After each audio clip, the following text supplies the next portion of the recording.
Hi all and welcome to yet another Canon EOS 6D video. In this video we're going to view the Nikon D750 again, but instead of looking at the dynamic range this time, we're going to look at the ISO performance and image quality test of the Canon EOS 6D vs the Nikon D750. Anyway, I'll see you across on the PC. Well, welcome to the second part of the 6D vs the D750 ISO image quality test. You'll see we've got the 6D here and the D750. Now, these are both perfectly exposed images. I'll just fly through them quickly. The first four you're going to see is the Nikon D750 and the second four are the Canon 6D. So we've got 1600, 32, 64, 12.8. I'm just going to go back to 64 in a minute there.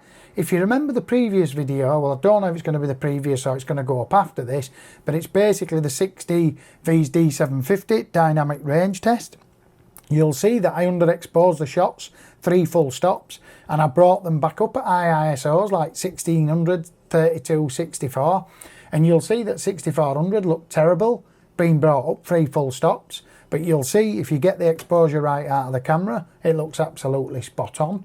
So there's a little tip for you at higher ISOs, and these are the Canon. Anyway, without further ado, let's not bore people. Let's press the C key and move over to 1600 from the Canon on the right and 1600 from the Nikon D750 on the left. No editing done. Let's zoom in, take a nice little pixel peep, and I'm struggling to see the difference. That's that one over.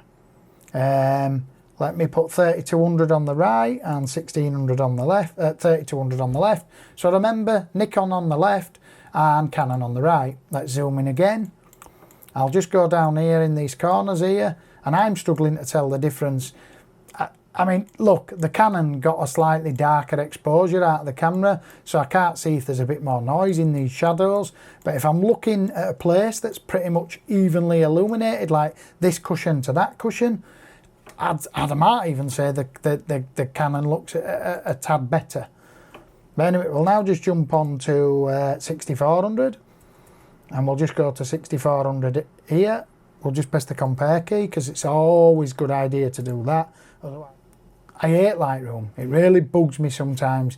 Sometimes you just press keys and they don't do what they're meant to do. I use the shortcut 1,000 times a day and 800 times it does what it's meant to do. Then other times it just does, I don't know what it does, but it must just think that, well, I'm not going to do the before and after today. I'll take him back to library module instead. But there you go, the rant over. Right, so we'll jump in at 64. And again, you tell me which one you like best. I'm thinking the Canon might be a touch cleaner, but again, it's give or take. They both look absolutely fantastic. I mean, if it is better, it might be a third of a stop. If it isn't, then that's my eyesight. So we'll now go to 12,800, and again we'll zoom into the cushions, which is roughly the same illumination, and I'd probably say I can slightly see a bit of colour noise coming in on the Canon now, but I'd say grain wise they're near enough the same. Again, I might even give it to Canon, I don't know, but regardless to that, they're near enough the same. I mean, it'd be like, say, a third of a stop, and that could be just me, well, my eyes just playing funny on me. But there you go. There's the ISO image quality test, D750 V6D. You make up your mind, but I'm just going to say it's a tie. For the little difference that I thought I could see, I'm just going to say it's a tie. Bear in mind, anybody watching this video, when you are shooting at high ISOs like these, you need to get a good exposure. The more noise you get in the shadows, the more light you get on the scene and in the shadows, the less you're going to look grainy afterwards.